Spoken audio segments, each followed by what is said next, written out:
Je pense que ça a été la vidéo la plus demandée depuis le début de cette chaîne YouTube. Aujourd'hui, je te fais un tutoriel pour apprendre le One Arm Handstand. Je me présente, je m'appelle Malo, je suis préparateur physique spécialisé en street workout et ça fait 2 ans que j'ai découvert une passion pour le hand balancing.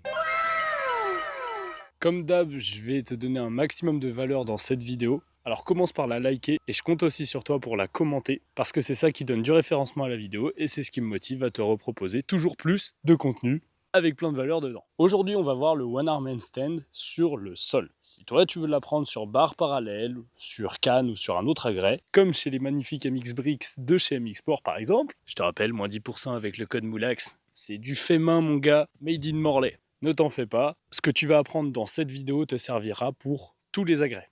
Ok, ceci étant dit, on va commencer avec les prérequis. La base, c'est de maîtriser le handstand. Si tu as quelques handstand push-up, c'est encore mieux. Ce que j'entends par maîtriser le handstand, c'est que tu peux tenir au moins 10 secondes quand tu le veux. Tu sais aussi faire quelques variantes et transitions, comme le handstand full to handstand straddle, voire même du hollow back ou des débuts de handstand flag. Si tu n'as pas tout ça, eh bien tu sais ce qu'il te reste à faire, demander un tutoriel handstand dans les commentaires. Aux 100 000 pouces bleus, tutoriel handstand. Peut-être même un peu avant, genre aux 200. Avant de te parler des détails techniques, placement, one arm handstand, etc., on va déjà essayer de comprendre le fonctionnement. Tenir en équilibre sur les mains, c'est exactement comme vouloir tenir en équilibre sur les pieds. Ça paraît très con dit comme ça, mais lorsque tu commences à partir vers l'avant, bien instinctivement, tu mets le poids sur tes orteils pour te repousser vers l'arrière. Bien de la même manière, je pense que tu l'as remarqué quand tu fais des handstands classiques, dès que tes pieds commencent à partir vers l'avant, toi tu repousses. Tu mets le poids dans tes doigts de manière à te balancer vers l'arrière. Ok, ça c'est pour le handstand classique. Il y a juste l'équilibre avant-arrière à gérer. En revanche, pour le one arm handstand, t'as avant-arrière, mais il y a aussi droite-gauche. Et donc, concernant cet équilibre droite-gauche, c'est avec le bras ici ballant et le pied ici qu'on va le gérer. À vrai dire, les deux pieds entrent en jeu, mais il y a surtout celui que je t'ai montré. T'as probablement remarqué que justement, lorsque je t'ai montré ma jambe gauche et que je l'ai détendue, je suis reparti à droite et je suis repassé en handstand tout court. Parce que justement, c'est elle qui permet de te tirer vers la gauche et c'est le bras qui te permet de te tirer vers la droite. Enfin, ça on y revient juste après. Ce qu'il faut avant tout comprendre, c'est que si tu veux être capable de te rééquilibrer, il faut que tu puisses transmettre la force de ton poignet là, qui va pousser pour te rééquilibrer, à tes pieds qui eux commencent à partir dans tous les sens. Et ça peut pas être fait en ayant un corps tout flasque. Si tu es une corde, tu peux pas transmettre la force. Du moins, tu auras vachement de pertes et tu la transmettras pas instantanément. Si tu veux pouvoir contrôler les mouvements de ton corps, il faut que ton corps ce soit une barre de fer. C'est ce que beaucoup appellent être gainé et serrer les abdos. Merci Genius, ça nous avance pas énormément. Donc je vais décomposer point par point tous les détails du placement en one arm handstand. Premier détail concernant le placement one arm handstand. Déjà, lorsque tu veux expliquer une figure à quelqu'un ou un placement quelconque, tu procèdes toujours dans un ordre logique. Tu donnes pas d'abord à la position de la main, puis du pied, puis du bassin. Non, va de bas en haut ou de haut en bas, tu choisis comme tu préfères. Pour les figures de street, moi je préfère commencer par expliquer les mains, puis ensuite remonter le long du corps. Donc on commence par la main. Au sol, il faut savoir que plus tu as les doigts écartés, plus tu auras de marge d'erreur. En gros, là, ta surface de contact, elle est grande. Donc si tes pieds, ils commencent à partir d'un côté ou de l'autre, tu seras pas complètement foutu. Tu pourras encore te rattraper. Tu peux imaginer le centre de gravité qui se déplace ici, au-dessus de la main. Il peut plus se déplacer, tu as plus de marge d'erreur si tes doigts sont vachement écartés que si tu es tout resserré. Là, tu vas me dire, ouais, mais j'ai déjà vu des hand balancers faire des handstands avec la main vachement resserrée comme ça. C'est parce que la prise serrée t'octroie plus de contrôle. Donc à toi de trouver le juste milieu entre les doigts complètement tendus et espacés et les doigts tout recroquevillés. Personnellement, je préfère cette prise-là, quitte à avoir un one arm handstand qui bouge un petit peu. Mais ça, c'est purement personnel. Ensuite, si on remonte un peu plus, on a le coude. Comme je te l'ai dit, le corps, il doit permettre la transmission de la force. Ton coude, il ne peut pas se permettre d'être complètement fléchi. Non, toi, tu dois le verrouiller. Bien évidemment, lorsque tu seras amené à te rééquilibrer, ton bras, il peut fléchir un petit peu ou un peu bouger. Mais dans l'intention, il doit être verrouillé. Verrouiller le coude, ça signifie faire une rotation externe. Tu essayes de tourner le creux du coude vers ton majeur devant. De la sorte, là, ton bras, il est solidifié. L'avant-bras et le bras sont solidaires. Si c'est un petit peu plié, là, c'est une corde, c'est plus une barre de fer. Nous, c'est pas ce qu'on veut. Donc, on verrouille et on essaye de repousser le sol un maximum en mode Ironman. Si je continue encore à monter, on a l'épaule. En handstand, il faut que notre bras et notre buste soient alignés, comme ça, pour pouvoir économiser un maximum de force. Dès lors que tu n'as pas un angle de 180 degrés entre le bras et le buste, tu vas utiliser vachement plus de force, et ça au niveau de ton épaule et de ton trapèze. Si en handstand classique, pas avoir parfaitement 180 degrés au niveau de l'épaule, ça passe relativement bien. En one arm handstand, très peu de personnes ont la force pour le faire en force. Ou si tu as juste la force de tenir 2 ou 3 secondes, ce ne sera pas suffisant pour apprendre. Donc, je vais te montrer de profil. Lorsque j'essaye de lever mon bras au maximum, en gardant l'épaule abaissée, c'est difficile de bien m'aligner sans avoir le bas du dos qui commence à creuser. Donc, si on veut parfaire notre alignement bras-buste, eh bien, il faut pousser l'épaule à l'oreille, essayer de la monter. Et de la sorte, tu vois que je peux aller vachement plus loin avec mon bras à l'arrière sans avoir le bas du dos qui creuse. En one arm handstand, comme dans tous les autres mouvements, on cherche à s'opposer à la gravité. Parce qu'en street, ce qui fait la difficulté d'un mouvement, c'est la gravité et le levier. Donc voilà pourquoi en one arm handstand, on essaie de diminuer le levier au maximum en ouvrant l'épaule. Et voilà pourquoi en planche, on a une protraction et en front lever, on a une rétraction. Le but, c'est toujours prendre de la hauteur pour diminuer le levier. Donc garde toujours en tête que dans tous les mouvements de street, tu dois t'opposer à la gravité, te grandir, repousser le sol. C'est pour ça qu'en one arm handstand, l'image de Iron Man est plutôt parlante. On attaque le point numéro 4, le regard. Là où tu regardes détermine directement la trajectoire que tu donnes à ton corps et la force que tu vas utiliser pour réaliser le mouvement. Si tu fais un one arm handstand en regardant très loin de ta main, ici par exemple, tu utiliseras à coup sûr plus de force que si tu regardes proche de ta main. Et au-delà de ça, lorsque tu regardes proche de ta main, tu as une meilleure vision de comment tu te déplaces, de vers où tu pars, donc c'est plus facile pour se rattraper. Quand on veut apprendre un mouvement, on se simplifie la vie. Donc si c'est difficile, tu simplifies, tu choisis les options les plus faciles, donc tu regardes proche de la main. Me concernant, je garde toujours le regard à peu près ici, au niveau de l'index, mais selon les personnes, ça pourra être un peu plus vers la droite, un peu plus vers le pouce. Toujours est-il que ça doit être proche de ta main. Une exception près, je t'ai dit que je t'apprenais le one arm handstand au sol. Lorsque tu vas apprendre le one arm handstand sur les cannes, donc les blocs là levés sur les petites tiges, tu peux regarder la base du socle parce que la base du socle est stable. Ensuite, 5e point du placement, la rétroversion du bassin. La rétroversion du bassin, c'est le fait de serrer les fesses pour l'envoyer vers l'avant. On utilise aussi les abdominaux. Le but en gros, c'est de rapprocher bassin du sternum. Donc à la fois, je serre mon ventre comme si je voulais encaisser un coup de poing et je serre mes fesses comme si je vais pas faire de comparaison obscène, mais je pense que tu as compris l'idée. Donc abdos et fessiers serrés. Et ensuite, on termine avec la jambe. Comme le bras, il faut la verrouiller. On ne veut pas que ce soit un spaghetti tout mou, on veut que ce soit une barre de fer. Donc, pour ce faire, justement, on va pointer les pieds. Pointer les pieds, c'est pas juste visuellement, c'est dans l'intention, on essaye de se grandir et d'envoyer les orteils vers le haut. Bien évidemment, selon la variante qu'on va apprendre, si on va apprendre le full ou le straddle, one arm handstand, la trajectoire des jambes ne sera pas la même. Il faut comprendre l'intention sous-jacente qui est de se grandir, de s'étendre un maximum. Car je le répète, mais plus on est tendu, plus c'est facile de contrôler les mouvements du corps. La force se transmet bien. J'ai fait une série de 3 vidéos qui détaillent tout le placement, toutes les généralités qu'il faut savoir si tu veux apprendre une figure en street workout. La série s'appelle Clean Form, hashtag 1, hashtag 2, hashtag 3. Je te recommande vivement d'aller la voir, ça t'aidera à comprendre pas mal de trucs. Ok, maintenant tu as compris la position qu'on doit avoir lorsqu'on fait un one arm handstand. Je vais te détailler un petit peu plus comment tu dois te placer dans la position et ce qui va te permettre d'y rester. Tu peux commencer en straddle pour apprendre le one arm handstand straddle. Lorsque tu fais un one arm handstand, il y a 3 étapes à respecter. Au début, je regarde à l'endroit que je t'ai indiqué, ici au niveau de mon index. Une fois que ceci est fait, on va commencer à pousser dans l'épaule gauche. Moi en l'occurrence, c'est l'épaule ici, de mon bras porteur. Donc je regarde, je pousse, et ensuite on tire avec la jambe pour que le poids se transfère. Ça permet de passer sur les doigts, et la dernière étape, si on tire bien avec la jambe, le bras se décolle tout seul.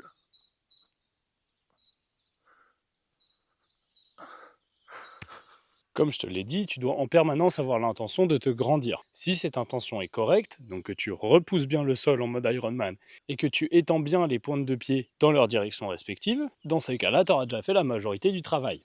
Plus l'extension de ton corps, donc ton gainage, est bon, plus tu sentiras ton centre de gravité se déplacer sur ta main. Il faut imaginer que ton centre de gravité doit toujours rester entre les quintes points ici que je te montre à l'écran, et dès lors qu'il sort de ce polygone de sustentation, c'est la surface de contact que tu as au sol, bah là ça devient très très galère de maintenir son équilibre.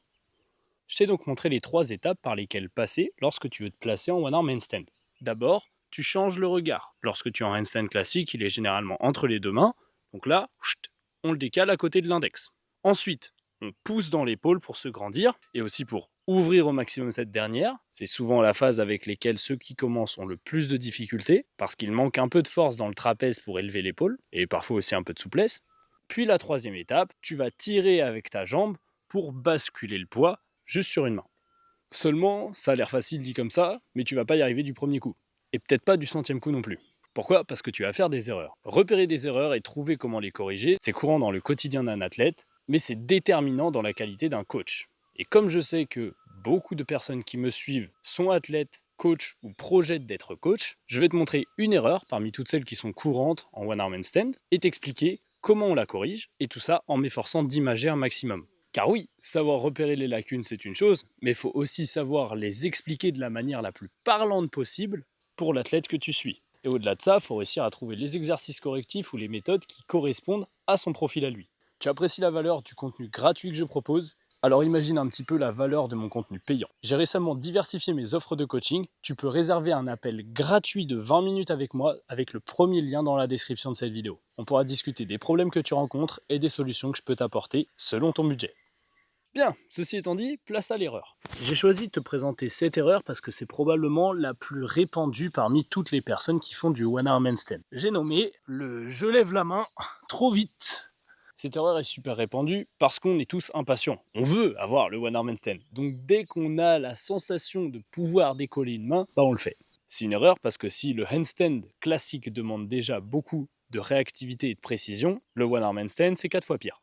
Lorsque tu commences, si déjà tu fais des mouvements lents, tu es susceptible de te péter la tronche. Alors, si tu fais un mouvement brusque, comme le fait de lever la main, c'est évident que tu ne vas pas réussir à tenir en équilibre.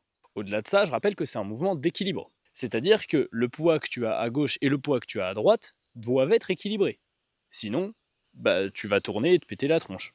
Donc si ton bras ballant est encore au sol, que tu as encore un peu de poids dessus, si tu le lèves, tu auras automatiquement trop de poids de ce côté-là. Donc tu vas forcément tomber. Selon ton placement, soit tu vas tomber du côté du bras que tu viens de lever, soit tu vas tomber de l'autre côté parce que tu auras déséquilibré ton corps. Donc pour remédier à ce problème, apprends d'abord à faire un one arm handstand en passant sur les doigts. Donc tu tiens 5 secondes comme ça. Si tu as réussi à tenir tes 5 secondes, tu peux passer juste sur un doigt, et une fois que tu as tenu tes 5 secondes juste avec un doigt, là normalement ta main peut se décoller et tu es bien placé. Retiens encore une fois ces étapes-là, ne passe pas directement de handstand à one arm handstand, passe d'abord à one arm handstand assisté avec 5 doigts. Si ça tient 5 secondes, tu passes à one arm handstand assisté avec un seul doigt, et seulement si tu as tenu ces 10 secondes au préalable, là tu peux essayer de le faire sans. Dans l'idée, tu ne dois même pas chercher à lever ta main, mais elle doit décoller toute seule. Elle décollera toute seule si tu as la bonne intention avec tes pieds et que tu viens bien tirer sur le côté pour transférer le poids. Mais si le poids ne transfère pas, tu auras beau lever ta main, rien décollera. Il se passe exactement la même chose en planche lorsque tu essayes de lean et tirer tes talons vers le haut. C'est pas tirer les talons vers le haut qui va te permettre de décoller. C'est d'avoir l'intention de prendre de la hauteur et de te pencher suffisamment pour que tes jambes décollent. Dans tous les mouvements à l'appui, il est question d'équilibre. Donc ça, c'était une erreur parmi la centaine qu'il est probablement possible de faire en one arm handstand. T'en feras probablement d'autres, comme par exemple avoir le bassin qui se désaxe par rapport aux épaules, ne pas réussir à transférer le poids sur ton bras porteur, ou ne pas étendre tes 2 jambes simultanément. Dans tous les cas, les erreurs font partie du processus, et ne pas avoir une forme 100% clean au début, c'est parfaitement normal. Ça nous fait une belle transition vers le point suivant. Comment est-ce qu'on travaille le one arm handstand, maintenant qu'on sait comment se placer ? Tu apprendras tous les mouvements de street dans une forme approximative au départ, forme que tu pourras améliorer par la suite. C'est d'abord, tu en fais beaucoup sans réfléchir, tu forces, tu te butes aux entraînements, puis lorsque tu es à l'aise sur cette forme approximative, tu pourras te concentrer sur les détails qui pêchent. Mais lorsque tu débutes avec un mouvement, et particulièrement avec un mouvement très technique comme le one arm handstand, tu n'arriveras pas à te concentrer sur toutes les zones de ton corps simultanément. D'ailleurs, on ne peut pas se concentrer sur plusieurs choses simultanément. C'est ta concentration qui jongle d'un truc à l'autre. Et en one arm handstand, comme tu dois contrôler la position de toutes les parties de ton corps simultanément, c'est vachement balèze. ton attention elle fait piou piou piou piou piou piou piou piou entre tous tes différents membres. Si ça c'est pas imagé, franchement. Tu vois, lorsque j'ai commencé le one arm handstand, eh bien, j'étais toujours un petit peu en banane, c'est-à-dire que mon dos se creusait. C'est un problème de rétroversion du bassin. C'est pas grave, je l'ai appris comme ça, j'ai compris peu à peu les détails du placement, j'ai réussi à le tenir. Et une fois que tu sais tenir ton one arm handstand 10-15 secondes ou que tu sais faire des variantes, bien le one arm handstand te demande plus autant de concentration qu'au départ. Donc cette concentration, tu peux l'allouer sur les détails techniques qui te posent problème. Et en l'occurrence, comme je sais tenir aujourd'hui des combinaisons de plus de 1 minute 30 en one arm handstand, eh bien il m'a simplement fallu 1 à 2 essais en me filmant pour corriger ce problème de rétroversion. Donc retiens qu'il ne faut pas se prendre la tête avec tout un tas de détails au début. Ce qu'il faut, c'est comprendre les fondamentaux, donc l'extension du corps et le comment je tiens en équilibre, le transfert de poids. Pour le reste, si ton épaule n'est pas parfaitement poussée à l'oreille, si ton bras ou tes jambes ne sont pas parfaitement tendues, ça viendra avec le temps. Mais si déjà tu arrives à le tenir, tu as fait le plus gros du travail. Comme c'est un apprentissage, il faut travailler régulièrement. Si tu veux vraiment progresser en one arm handstand, dans l'idéal, il faudrait quasiment en faire tous les jours. Ça ne veut pas dire forcer dessus tous les jours, attention. En soi, tu voudrais réviser pour un examen ou apprendre une partition de musique, bah t'en ferais quasiment tous les jours. Le one arm handstand, t'as du bol, c'est pas très fatigant physiquement. Au début, ça l'est un petit peu, mais très vite, ça ne le devient plus. Surtout quand on a compris l'ouverture d'épaule. Donc je te recommande de le bosser 5 à 7 fois par semaine, si possible de l'incorporer un maximum dans tes combinaisons. Ensuite, une question qui revient relativement souvent, c'est est-ce que je devrais travailler avec le mur? Sincèrement, quand on travaille le handstand, le mur c'est intéressant. Dès qu'on est au one arm handstand, ça peut être un peu intéressant en fin de séance pour corriger la ligne si vraiment on a une rétroversion dégueulasse, mais ça ne devrait pas représenter plus de 20% de ton entraînement. La grosse majorité du travail doit être allouée au one arm handstand directement, à essayer de se placer. Pour le reste de la méthodologie de travail, donc comment bosser le one arm handstand, j'ai tout expliqué en long, en large, en travers dans mes autres vidéos YouTube, alors va les voir. Et si tu veux vraiment tout super synthétiser, super simple, l'e-Bible of Static, tu trouveras un lien dans la description qui te permettra soit de télécharger la version gratuite, soit d'acheter la version payante complète. Et je te remercie d'avance si tu fais ça, parce que c'est un gros soutien envers mon travail directement, et toi ça t'aide à progresser, c'est du gagnant-gagnant. Une autre question qui revient souvent, c'est est-ce que je peux travailler mon one arm handstand en parallèle d'autres objectifs comme la planche ou le front lever? La réponse est oui. Après, tout dépend de la priorité que tu as. Si tu veux bosser sur ta planche et ton one arm handstand, mais que ta priorité c'est la planche, bah tu vas bosser la planche en début de séance et ton one arm handstand plutôt en fin de séance. Et comme je te l'ai dit, rien t'empêche d'intégrer du one arm handstand dans tes combinaisons de planche directement. Parce que je pense que c'est la finalité après tout, tu as probablement envie de savoir combiner planche et one arm handstand au sein d'une même série. Comme le one arm handstand n'est pas un mouvement particulièrement fatigant, que tu aies des objectifs de poussée ou de tirage, généralement ça pose pas de soucis, mais automatiquement, plus tu as d'énergie à allouer parce que tu as peu d'objectifs, plus vite tu progresseras dessus. Dernier détail justement sur la progression du one arm handstand, je t'ai dit qu'un bon moyen c'était d'y aller étape par étape en montant sur les doigts, puis sur un seul doigt, puis en enlevant la main. Sauf qu'une fois que tu sais tenir ton one arm handstand, comment tu te perfectionnes? Eh bien en essayant d'apprendre des variantes. Le one arm handstand straddle, donc avec les jambes écartées, c'est souvent la variante qu'on trouve la plus facile. Donc si celui-là tu le maîtrises, eh bien tu peux te tourner vers des variantes comme le one arm handstand full, le one arm handstand bras au corps, il y en a certains qui l'appellent candle d'ailleurs, ça veut dire bougie en anglais, le one arm flag, one arm hollow back, et tu peux même essayer d'autres transitions, c'est-à-dire sauter en one arm handstand, décoller en one arm handstand du côté. Ça c'est une de mes transitions favorites. Plus tu sauras faire de transitions et de variantes, plus tu maîtriseras ton one arm handstand. Pour ça, laisse libre cours à ton imagination, laisse-toi porter par la musique et fais-toi kiffer. Justement, musique, dernier point, j'ai remarqué que selon les mouvements que je travaillais, je répondais mieux à certains styles musicaux. Et concernant le handstand, les musiques qui sont plutôt calmes, style de la minimal techno, voire même mettre des bouchons d'oreille et pas de musique, c'était ce qui me réussissait le mieux. Si tu veux des playlists de street, tu trouveras encore une fois des liens dans la description. Donc en résumé, filme-toi pendant que tu fais du one arm handstand pour avoir un retour sur ton exécution. C'est pas toujours facile de savoir comment on est placé quand on a la tête à l'envers et qu'on teste un nouveau mouvement. Pas obligé de te filmer à chaque fois, mais c'est bien quand même pour te rendre compte de tes erreurs. Prends de la hauteur, repousse le sol à la Ironman. Dans tous les mouvements de street, on veut s'opposer à la gravité. Tu dois avoir cette intention en permanence en tête. Et surtout, prends ton temps, sois progressif.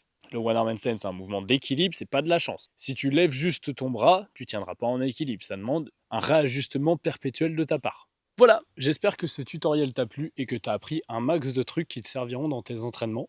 Si ça t'aide dans ta progression pour le One Arm Handstand, lâche un like, un commentaire. Tu peux aussi m'envoyer des vidéos sur Insta de ton évolution. Le tutoriel est un format complètement nouveau pour moi, mais si t'as kiffé, tu peux me proposer d'autres figures que tu voudrais que je t'apprenne dans la description. Comme d'hab, entraîne-toi bien, récupère bien, fais des équilibres sur les mains. C'était Moulax.